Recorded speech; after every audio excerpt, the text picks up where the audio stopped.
CFM à Montauban. 101.2. 101.2.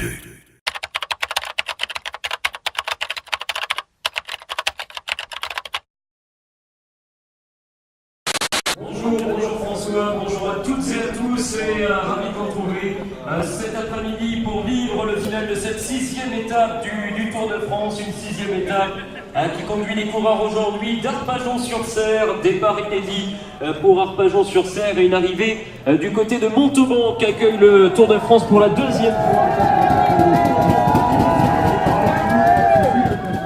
C'était important pour vous de venir aujourd'hui ?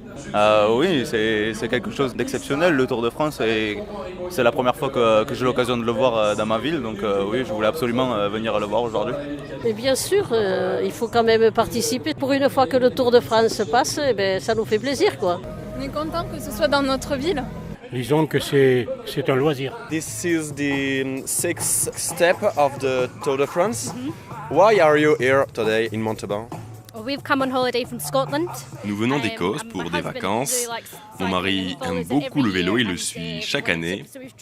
Nous avons fait 2 heures de route pour être ici. Nous résidons à Biscarrosse, donc nous sommes venus passer la journée ici pour voir le Tour. Nous l'avions déjà vu auparavant dans les Pyrénées, il y a à peu près 8 ans. C'est très agréable de regarder le Tour. It's important for you to be here today? Oui, c'est important parce que nous n'avions jamais vu une arrivée. Nous voulions donc voir cela. On dit souvent que le Tour de France est le 3e événement le plus suivi au monde, après les JO et la Coupe du Monde. Vous comprenez pourquoi? Ben oui, parce que c'est une manifestation qui arrive tous les ans. Et si vous voulez, tous les ans, il y a un très gros engouement pour cette course. Oui, ça ne m'étonne pas. Tout à l'heure, là-bas, j'ai vu des Colombiens. Ils viennent quand même de loin, donc c'est quand même quelque chose d'important, le Tour de France. On peut voir beaucoup de monde et beaucoup de nationalités. Parce qu'il y a l'esprit collectif qui joue. C'est un sport collectif. Il y a toutes les nations sont représentées. C'est un bien. Moi, je dis que c'est très très bien. Ceci étant, parce que c'est gratuit. Si ce n'était pas gratuit, il y aurait moins de monde. On est à 3 heures de l'arrivée du Tour de France, de la 6e étape à Montauban. Ouais. Comment est l'ambiance à présent? Moi je la trouve bien, hein. Oui. Mais encore il n'y a pas trop de monde. Sympa, pour l'instant elle est sympa. Ouais. On commence déjà à avoir du monde, l'ambiance commence et je pense que ça va être bien pour l'arrivée, une fois que tout le monde sera là.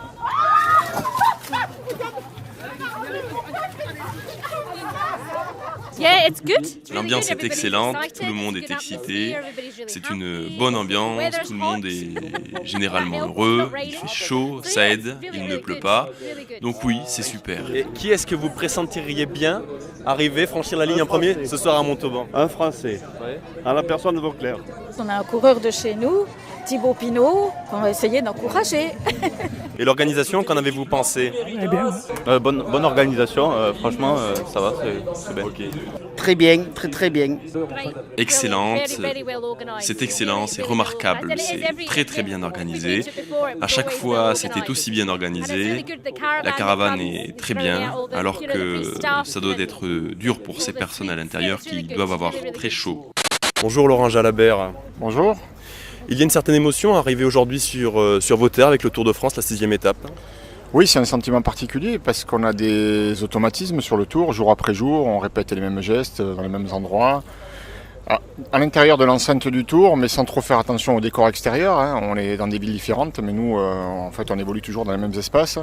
Et quand on arrive dans un lieu qui nous est familier, immédiatement, ça prend une autre dimension. Et surtout, on le ressent beaucoup parce qu'on est du coup énormément sollicité par l'entourage, les amis, qui n'ont pas vraiment conscience des contraintes que l'on peut avoir quand on est sur le Tour et qu'on commente une course.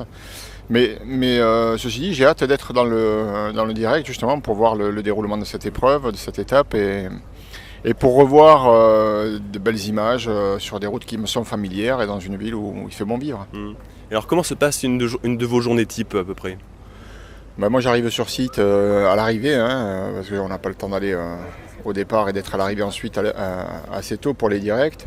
Donc je suis sur le site d'arrivée normalement vers 10h. Bon, là, à Montauban, je suis arrivé plus tard parce que j'étais retardé, on va dire. Vers 10h, histoire de s'imprégner des dernières nouvelles, lire la presse, préparer, éplucher les classements.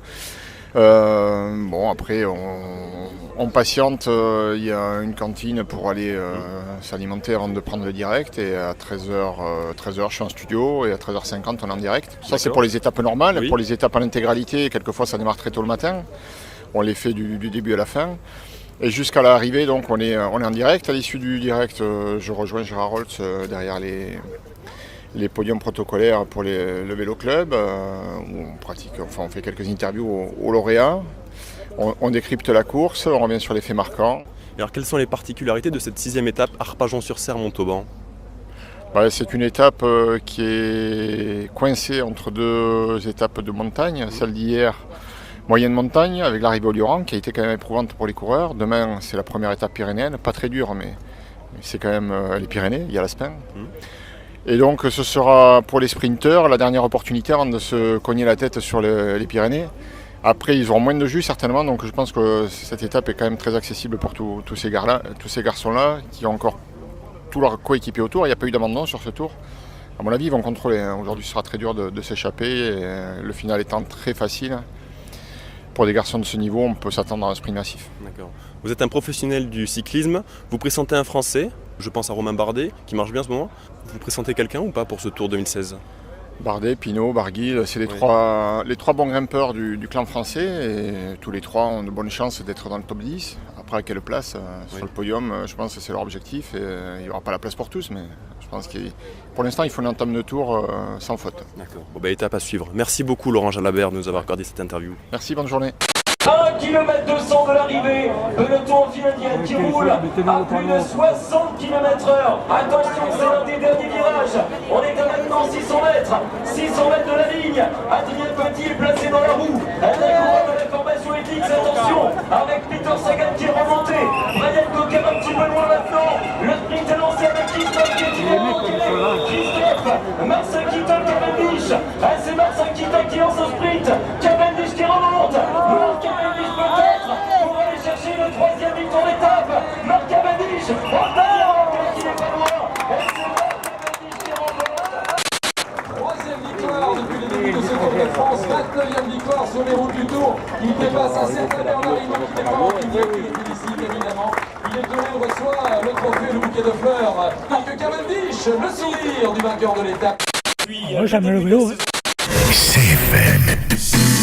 CFM.